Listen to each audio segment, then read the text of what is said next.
Hi hello ಕಣ್ರಿ, ಎಲ್ಲರೂ ಹೆಂಗಿದ್ದೀರಾ? ಚೆನ್ನಾಗಿದ್ದೀರಾ? ನಾವು ತುಂಬಾ ಚೆನ್ನಾಗಿದ್ದೀವಿ ಕಣ್ರಿ. ನೀವೆಲ್ಲನೂ ಚೆನ್ನಾಗಿರ್ಬೇಕಂತ ಭಗವಂತ ಕೇಳ್ತಾ ಸೋಮವಾರದ ವ್ಲಾಗು ಕಣ್ರಿ. ಕಂಪ್ಲೀಟ್ ಪೂಜಾ ವ್ಲಾಗೇ ಆಗಿರುತ್ತೆ ಇದು. ಕಂಪ್ಲೀಟ್ ಪೂಜಾ ವ್ಲಾಗೇ ಕಣ್ರಿ. ಲಾಸ್ಟ್ ತನಕ ನೋಡಿ ವಿಡಿಯೋನ ಲೈಕ್ ಮಾಡಿ ಕಣ್ರಿ. ಬೆಳಗ್ಗೆ ಇವತ್ತು 4:45ಗೆ ಎದ್ದೆ. ಮನೆ ಮುಂದೆ ಎಲ್ಲ ನೀರು ಹಾಕಿದೆ. 4:45 5:15 ಆಯಿತು ಕಣ್ರಿ ನೀರು ಹಾಕಿದ್ದು. ಅದೆಲ್ಲ ಏನು ವ್ಲಾಗ್ ಮಾಡ್ಕೊಂಡಿಲ್ಲ, ಕತ್ಲಲ್ಲೇ ನೀರು ಹಾಕ್ಬಿಟ್ಟು ಸ್ನಾನ ಮಾಡ್ಕೊಂಡು ಬರೋಷ್ಟೊತ್ತಿಗೆ 6 ಗಂಟೆ ಆಗಿತ್ತು. ಇನ್ನು ತಿಲ್ಗ ವಿಭೂತಿ ಕುಂಕುಮ ಎಲ್ಲ ಇಟ್ಕೊಂಡು ರೆಡಿ ಆಗ್ತಾಯಿದ್ದೀನಿ. ಇನ್ನು ಕೈಯೆಲ್ಲ ತೊಳ್ಕೊಂಡ್ಬಿಟ್ಟು ಹೂವು ಎಲ್ಲ ಒಂದು ಪ್ಲೇಟ್ಗೆ ತೊಗೊತಾ ಇದ್ದೀನಿ ಕಣ್ರಿ. ದವಳ ಸಿಕ್ಕಿತ್ತು. ದವಳ ಇಲ್ಲಿ ಟ್ಯಾಕ್ಟ್ರಲ್ಲಿ ಹೋಗ್ತಾಯಿತ್ತು. ದವಳ ಸ್ವಲ್ಪ ತೊಗೊಂಡಿದ್ದೆ. ಅದೆಲ್ಲ ಗಮ್ಮನ್ನುತ್ತೆ ಕಣ್ರಿ. ದವಳ ಅನ್ನೋದು ತುಂಬ ಇಷ್ಟ ದೇವ್ರಿಗೆಲ್ಲ. ಅದೆಲ್ಲ ಕ್ಲೀನಾಗಿ ಕಟ್ ಮಾಡಿಕೊಂಡು ಒಂದು ಕಟ್ಟಿಗೆ ಬಿಟ್ಟು ಒಂದು ಲೋಟದಲ್ಲಿ ನೆನ್ನೆ ನೈಟೇ ಇಟ್ಕೊಂಡಿದ್ದೆ. ಬೆಳಗ್ಗೆ ಇದ್ದರೆ ಫ್ರೆಶ್ ಆಗಿರುತ್ತೆ ಅಂದರೆ, ಫ್ರಿಜ್ಜಲ್ಲಿ ಇಕ್ಕಿದ್ರೆ ಅಷ್ಟೊಂದು ಸ್ಮೆಲ್ಲು ಬರೋಲ್ಲ, ಏನೋ ಬಾಡೋದಂಗಿರುತ್ತೆ. ಅದಕ್ಕೆ ಸರಿ ನೀರಲ್ಲಿ ಹಾಕಿ ಇಕ್ಕಿದ್ದೆ. ತುಂಬ ಫ್ರೆಶ್ ಆಗಿತ್ತು ಕಣ್ರಿ.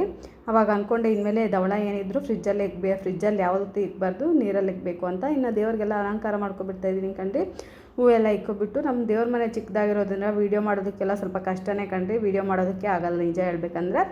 ಇನ್ನು ಈ ಕಡೆ ಫೋಟೋಗಳಿಗೆ ಮೇಲೆ ಫೋಟೋಗೆಲ್ಲ ವೀಡಿಯೋ ಮಾಡಿದ್ದೇನು ವೀಡಿಯೋ ಏನು ನಾನು ಮಾಡ್ಕೊಂಡಿಲ್ಲ. ಇನ್ನು ಈ ಕಡೆ ಎಲ್ಲ ಹೂವು ಅಲಂಕಾರ ಮಾಡಿಬಿಟ್ಟು ಈಚೆ ಎಲ್ಲ ತುಳಸಮ್ಮನಿಗೆ ಬಾಗಿಲಿಗೆಲ್ಲ ಹೂವು ಎಲ್ಲ ಇಕ್ಬಿಟ್ಟು ಇನ್ನು ದೀಪ ಹಚ್ಚಿದ್ದು. ಯಾವಾಗ ಸ್ವಲ್ಪ ಮನೇಲಿ ಅಡುಗೆ ಕೆಲಸ ಎಲ್ಲ ಮುಗಿಸ್ಕೊಂಡು ಮತ್ತೆ ದೀಪ ಹಚ್ಕೊತೀನಿ ಕಣ್ರಿ. ಇನ್ನು ಬಟ್ಟೆ ಎಲ್ಲ ಕೈ ಕಾಲೆಲ್ಲ ಗಲೀಜಾಗುತ್ತೆ ಅಂತೇಳ್ಬಿಟ್ಟು ಮನೇಲಿ ನಂದು ಏನೇ ಆಗಿರಲಿ ಕಣ್ರಿ, ಸೋಮವಾರ, ಶುಕ್ರವಾರ, ಶನಿವಾರ 9 ಗಂಟೆ 8:15 8:45 ಒಳಗಡೆ ಪೂಜೆ ಮಾಡ್ಕೊಬಿಡ್ತೀನಿ ಕಣ್ರಿ. ಇನ್ನು ಧೂಪ ಹಾಕ್ಕೊಬಿಡ್ತಾಯಿದ್ದೀನಿ.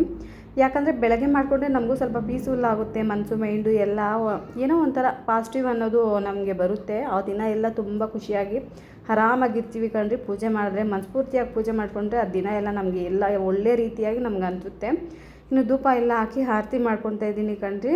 ನಾನು ಶಿವಪ್ಪನಿಗೆ ಪೂಜೆ ಮಾಡುವಾಗ ಶಿವಪ್ಪನಿಗೆ ಯಾಕೆ ಪ್ರತ್ಯೇಕವಾಗಿ ಪೂಜೆ ಮಾಡ್ಕೊತೀನಿ ಅಂದರೆ, ಇಷ್ಟು ದೇವರು ಅನ್ನೋದೊಬ್ಬರು ಇರ್ತಾರಲ್ವ ಕಣ್ರಿ. ಆ ಇಷ್ಟು ದೇವರು ಶಿವಪ್ಪನೇ ಆಗಿರುತ್ತೆ. ಯಾಕಂದರೆ ಕಷ್ಟನೋ ಯಾವುದೋ ಒಂದು ಟೈಮಲ್ಲಿ ಕಷ್ಟಕ್ಕೆ ಅಂತ ಒಂದು ನಮಗೆ ಕಷ್ಟ ಅನ್ನೋದು ಬರುತ್ತೆ ನೋಡಿ. ಆ ಟೈಮಲ್ಲಿ ಯಾವುದೋ ಒಂದು ರೂಪದಲ್ಲಿ ನಮ್ಮನ್ನ ಒಳ್ಳೆ ರೀತಿಯಲ್ಲಿ ಕಾಪಾಡ್ತಾನೆ ಅನ್ನೋದು ದೃಢವಾದ ನಂಬಿಕೆ. ದೇವ್ರ ಬಗ್ಗೆನೇ ನಾನು ಯಾಕೆ ಹಿಂಗೆ ಹೇಳ್ತೀನಿ ಅಂದರೆ, ನನಗೆ ಸ್ವಲ್ಪ ಎಕ್ಸ್ಪೀರಿಯೆನ್ಸ್ ಆಗಿದೆ ಭಗವಂತನ ಬಗ್ಗೆ. ಕಷ್ಟ ಅಂತ ಬಂದಾಗ ಯಾರೂ ನಮ್ಮವ್ರು ಆಗಲ್ಲ. ಆದರೆ ದೇವ್ರನ್ನ ಯಾರೋ ಒಬ್ಬರ ರೂಪದಲ್ಲಿ ನಮ್ಮ ಹತ್ರ ಕಷ್ಟ ನಿವಾರಣೆಗೆ ಒಬ್ಬರನ್ನ ಕಳಿಸಿರ್ತಾನೆ.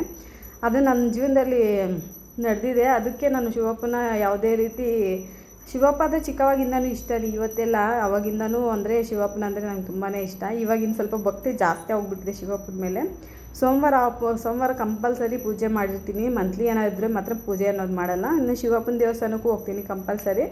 ಬೇರೆ ಟೈಮಲ್ಲಿ ಆ ಟೈಮಲ್ಲಿ ಮಾತ್ರ ಹೋಗಲ್ಲ. ಇನ್ನು ಈಚೆ ತುಳಸಮ್ಮನಿಗೆ, ಈಚೆ ಸೂರ್ಯಸ್ವಾಮಿಗೆ ನಾವು ಯಾವುದೇ ಕಾರಣಕ್ಕೂ ಪೂಜೆ ಅನ್ನೋದು ಮಿಸ್ಸೇ ಮಾಡಬಾರ್ದು ಕಣ್ರಿ. ದೀಪ ಹಚ್ಚಿದ ಧೂಪ ಹಾಕ್ದ ಆರತಿ ಮಾಡಿದವಾಗ ನಾವು ಸೂರ್ಯಸ್ವಾಮಿ ಬಂದಿರ್ತಾರಲ್ಲ, ಆವಾಗ ಬೆಳಗ್ಗೆ ಆದರೆ ಸ್ವಲ್ಪ ನೀರು, ಹೂವು, ಅರಿಶಿನ, ಕುಂಕುಮ, ಅಕ್ಷತೆ ಈ 3 ಹಾಕ್ಬಿಟ್ಟು ಧೂಪ ಆರತಿ ಮಾಡಿದ್ರೆ ನಮ್ಗೆ ತುಂಬ ಒಳ್ಳೆಯದು. ಎಲ್ಲ ರೀತಿಯೂ ಒಳ್ಳೆಯದಾಗುತ್ತೆ ಕಣ್ರಿ.